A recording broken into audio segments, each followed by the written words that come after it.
Bonsoir chers étudiants, bonsoir tout le monde, chers abonnés. J'espère que vous allez super bien. Quant à moi, je vais très bien. Toujours dans le cadre de notre formation sur Windows Server. Aujourd'hui, nous allons voir comment ajouter un second contrôleur de domaine dans un domaine existant. Donc, le domaine existe déjà. Ici, notre domaine dans notre cas. Dans le cas de notre implémentation, le domaine est déjà installé sur le serveur AD1 et ce domaine, c'est le domaine emilb. Emilb.local. C'est sur ce serveur Windows 2022. Donc, il est question d'ajouter un deuxième contrôleur de domaine qui sera le deuxième contrôleur de domaine, c'est un contrôleur de domaine qui va juste récupérer toutes les informations de la base de données adds.dit. Donc, ces informations-là seront répliquées automatiquement dans le second contrôleur de domaine.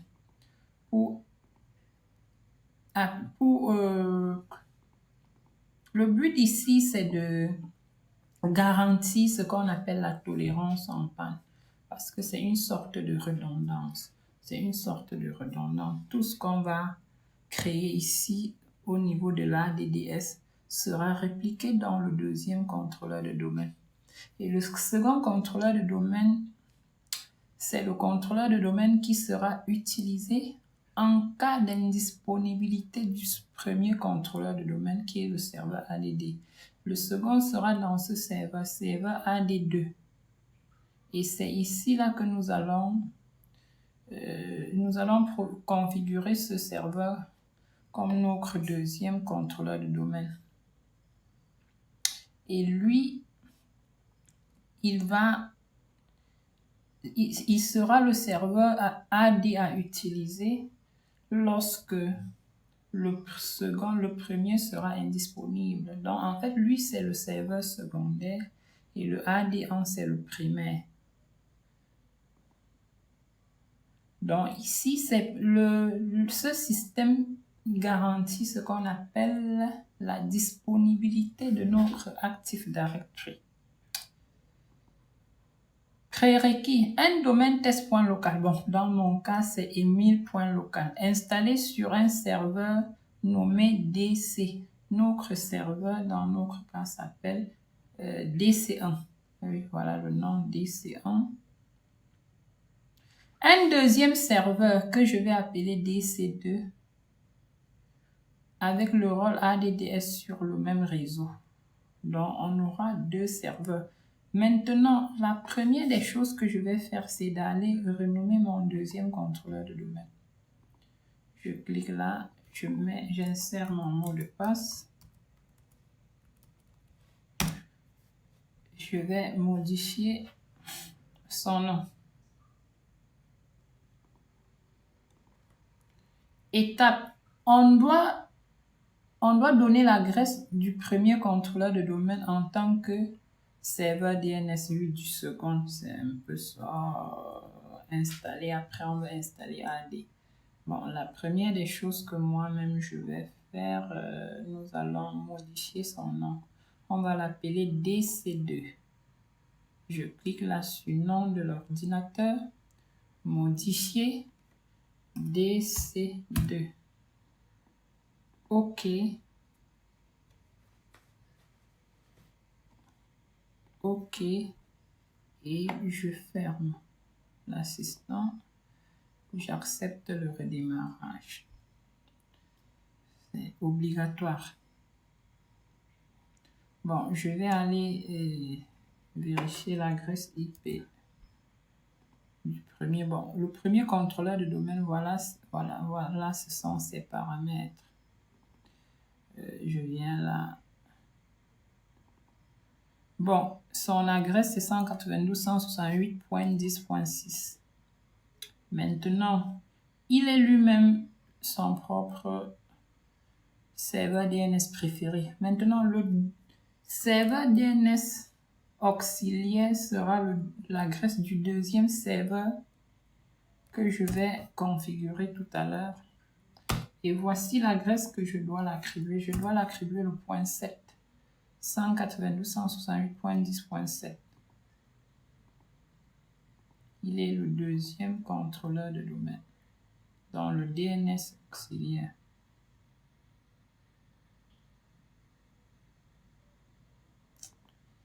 Vous devez d'abord détecter quoi? Ok. Voilà. Attends.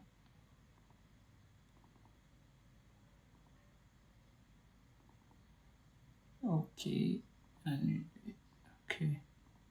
Maintenant, celui-ci, le deuxième contrôleur de domaine, nous allons configurer également ses paramètres IP.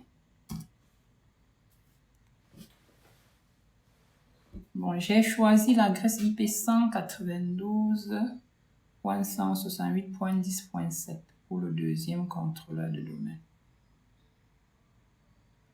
Je clique là.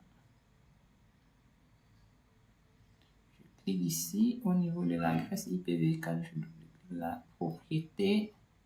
Protocole Internet version 4. Utilisez l'adresse IP suivante. Je mets son adresse 192.168.10.7. Le masque, la passerelle par défaut, qui est le point 1.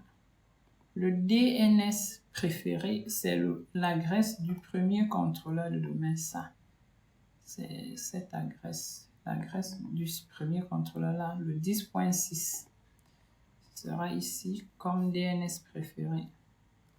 192.168.10.6. Le secondaire, c'est lui-même. Je peux me permettre de mettre 127.0.0.1 parce que c'est lui-même son propre serveur secondaire. Ok, ok, je ferme.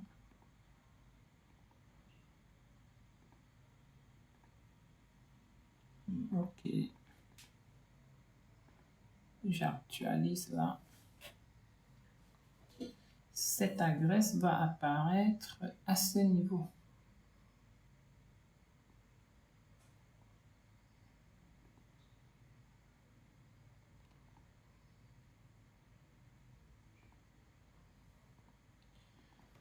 Voilà, la deuxième des choses, c'est d'installer le rôle AD sur le deuxième contrôleur. Puis, étant donné que le premier contrôleur de domaine a déjà été installé dans les vidéos précédentes, dans une des vidéos précédentes. Là, je vous rappelle que le domaine avait déjà été créé, emile.local. DNS configuré, tout est prêt sur le premier contrôleur. Maintenant, on va l'installer également sur le second contrôleur de domaine. On va l'installer. Je viens, je me permets, je l'installe. Je clique sur Gérer, Ajouter des rôles et fonctionnalités.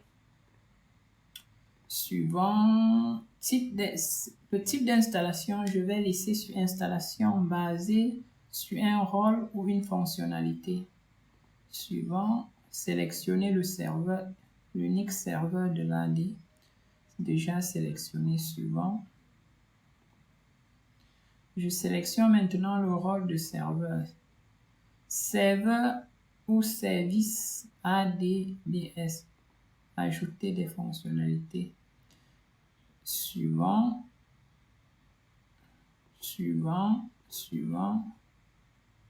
Je clique là pour redémarrer automatiquement le serveur de destination. Si nécessaire, oui. Installer. Nous allons patienter jusqu'à la fin de l'installation.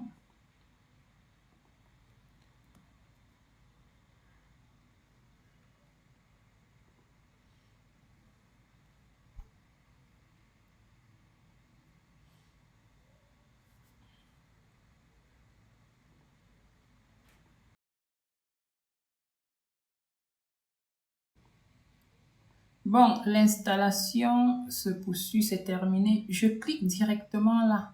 Promouvoir ce serveur en contrôleur de domaine. Je clique. Voilà. La nouvelle page ici apparaît. Dans notre cas, il y a 3 possibilités.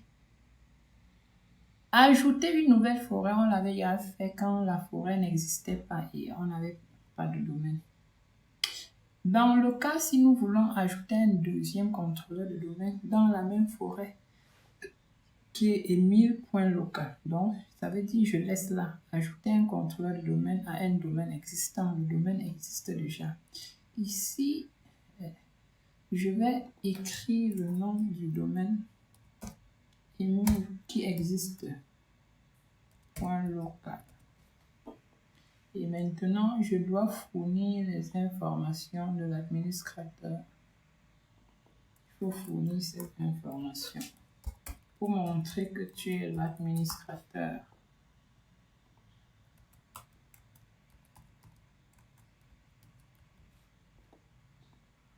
Voilà, voilà. Suivant. Attends. Il y a un truc.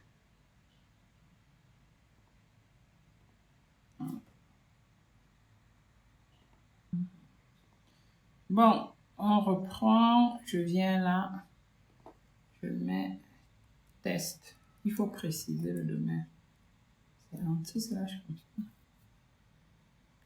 Ou bien je mets administrateur @test. Il faut bien préciser. Ah, pas test. Emile.local. Voilà. C'est-à-dire tu es administrateur dans Emile.local.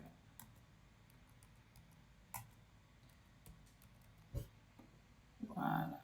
Ok. Ça va ici. Voilà. Tu vois. Propre. Bon.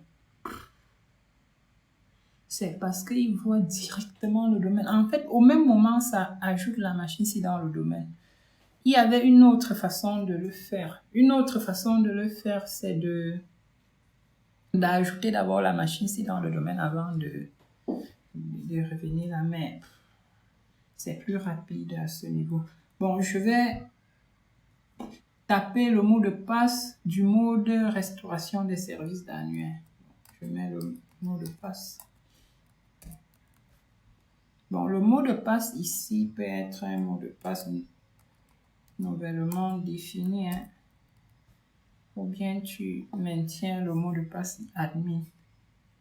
Mais bon, pour la sécurité, il est mieux parfois de définir un nouveau mot de passe pour le mot de restauration. Suivant,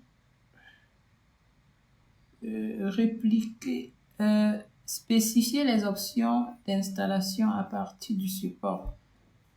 Spécifier les options de réplication supplémentaires. Répliquer depuis tout contrôleur de domaine. Donc, je peux directement dire qu'il réplique depuis celui-ci. Parce que c'est l'unique contrôleur de domaine. Maintenant, bon, je n'ai pas besoin. C'est l'unique contrôleur. Voilà. Bon, je peux préciser ça. Mais étant donné qu'on peut avoir peut-être plusieurs autres contrôleurs, je laisse d'abord ça, tout contrôleur de domaine. Suivant, on peut afficher le script ici et importer même le script ici pour pouvoir déployer ça ailleurs en enregistrant si on veut. On peut enregistrer ça sous une autre forme. Même là-bas, tac, c'est enregistré. Je ferme, mais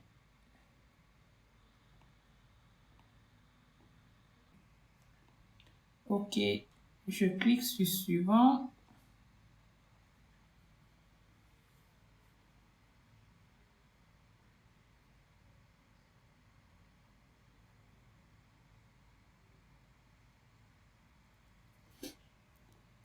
Installer. J'attends la fin de l'installation.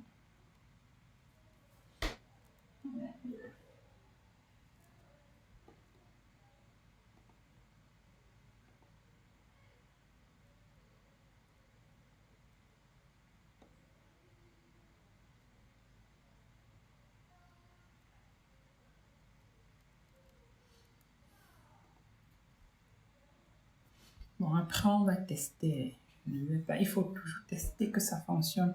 En fait, le test ici, c'est quoi? On va vérifier que les informations sont répliquées. Je vais par exemple créer un utilisateur ici. Je vais déjà aller le faire en attendant et voir si ça se réplique de l'autre côté. Et je vais mettre la machine ici dans le domaine et vérifier ensuite si... Ah, j'ai l'impression que la machine là, il y a dans le domaine. Donc, on va juste vérifier si la machine qu'on a mis dernièrement dans le domaine apparaît dans le second automatiquement. Et ce sera, la réplication doit être vice-versa, dans les deux sens. Donc, quand je viens ici dans le computer, on voit notre PC1. Est-ce que utilisateur, bon, on va essayer de créer une unité d'organisation, même comme bon, on n'est pas encore là, pour vérifier la réplication. Unité d'organisation, je vais appeler ça les 1000. OK. Je crée à l'intérieur un groupe pour moi, c'est un groupe. Un groupe pour moi, ce nouveau groupe. Je vais appeler ça IT. Je laisse comme ça. Donc, l'idéal, c'est qu'on va aller ici, trouver ça et ça. Nous patientons. Le redémarrage.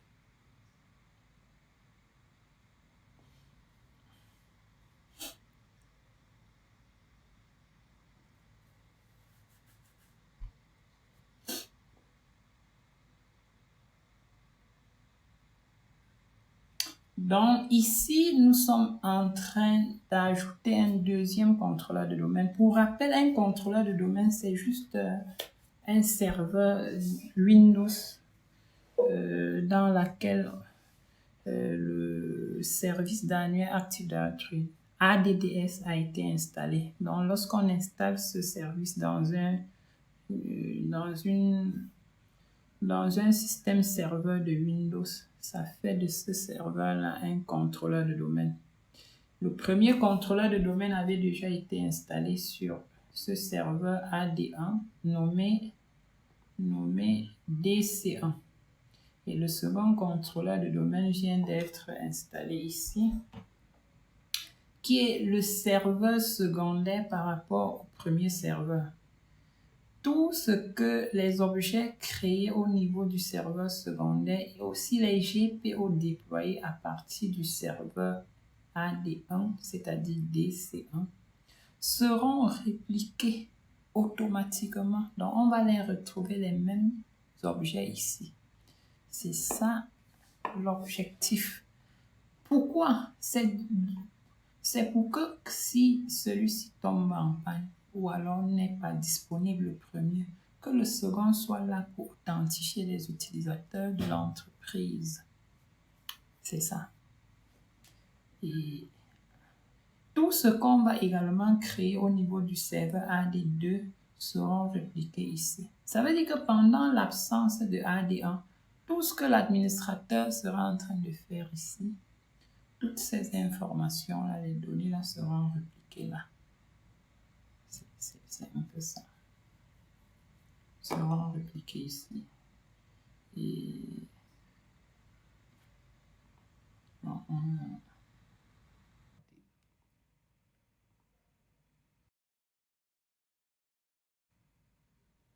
bon, là, on vient là. Bon, ici, je m'authentifie là. Bon, il est lié lui-même dans le domaine. Voilà.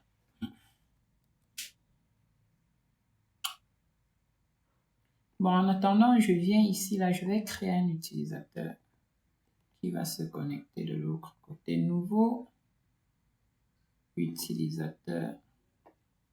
Je Je vais l'appeler comment? Je l'appelle Anaya. Anaya. Suivant, je l'attribue un mot de passe.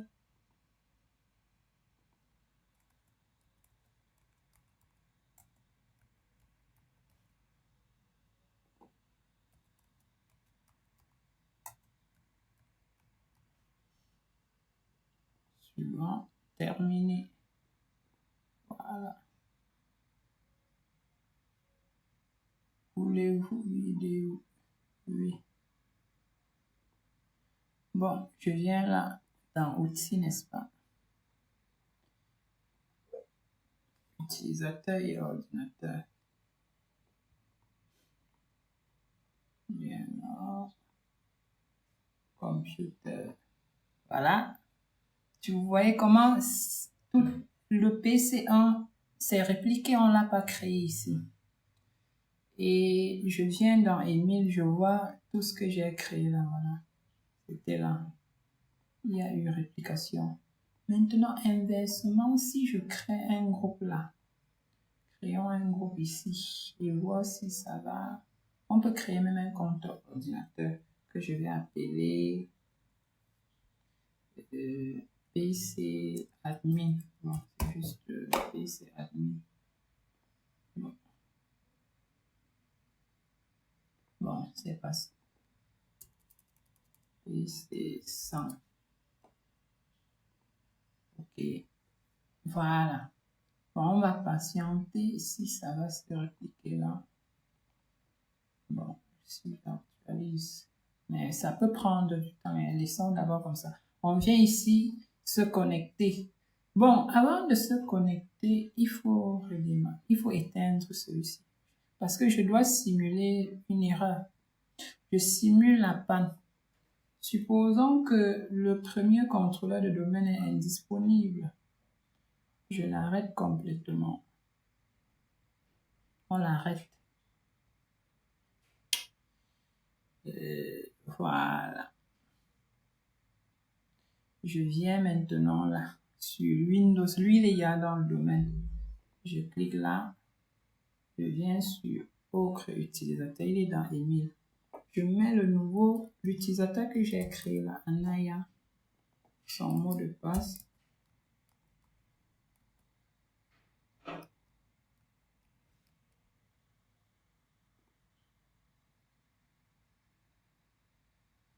Non, il y a un truc.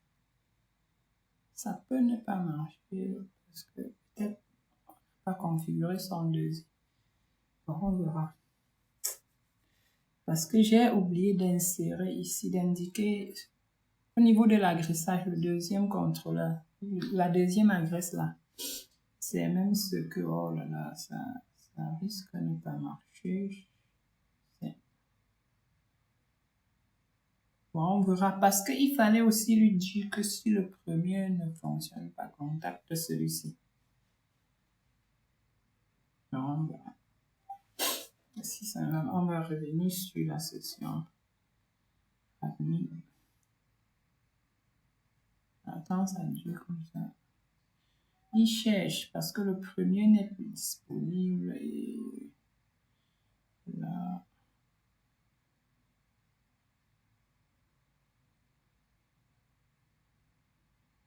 Tu vois, c'est normal.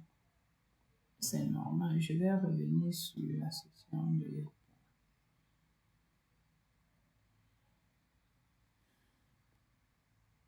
Je vais aller modifier l'adresse. Bon, ajouter l'adresse du DNS auxiliaire. Dans un réseau complet, c'est le DHCP qui fait ça. On dit au DHCP d'attribuer les deux adresses DNS là. Donc, je vais rapidement faire ça ici. Panneau de configuration.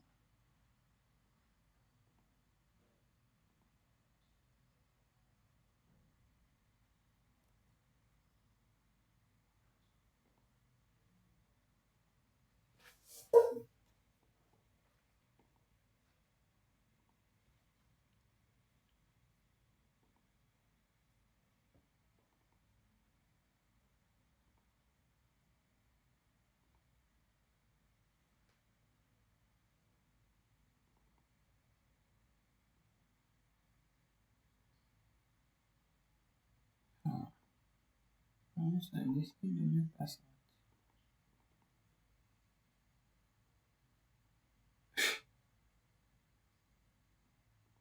C'était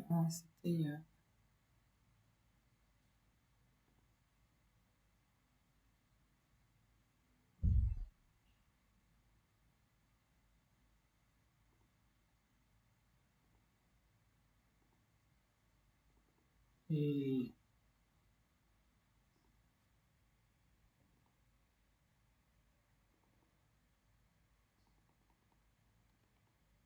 pas dépassé.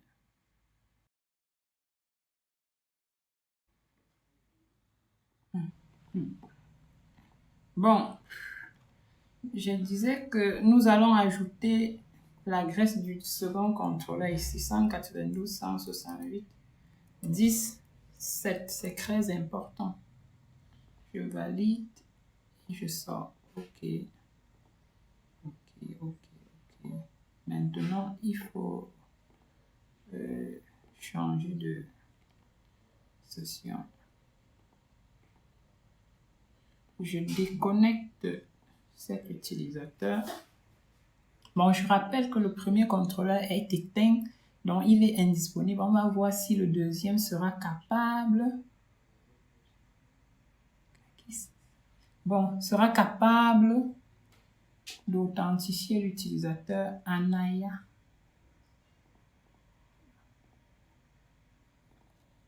Anaya. Mets son mot de passe.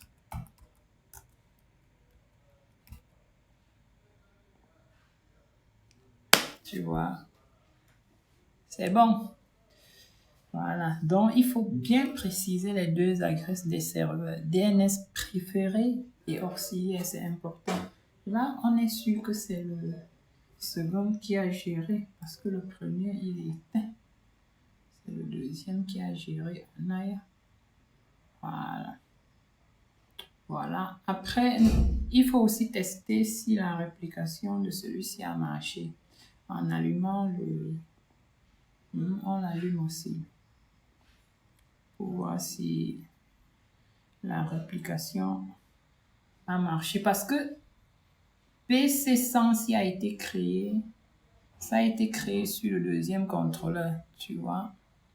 Le deuxième...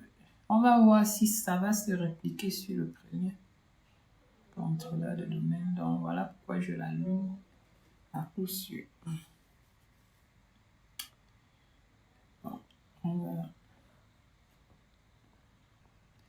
Bon, nous allons vérifier si cet objet, l'ordinateur PC100 créé sur le deuxième contrôleur de domaine a été répliqué sur le premier.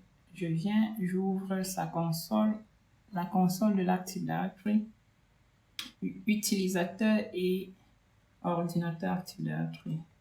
Bon, je ne vois pas, je ne sais pas si la réplication.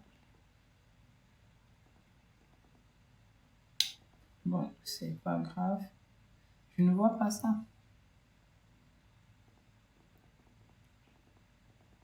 Ici, je crée un truc ici. PC 200. Est-ce que ça va se répliquer instantanément?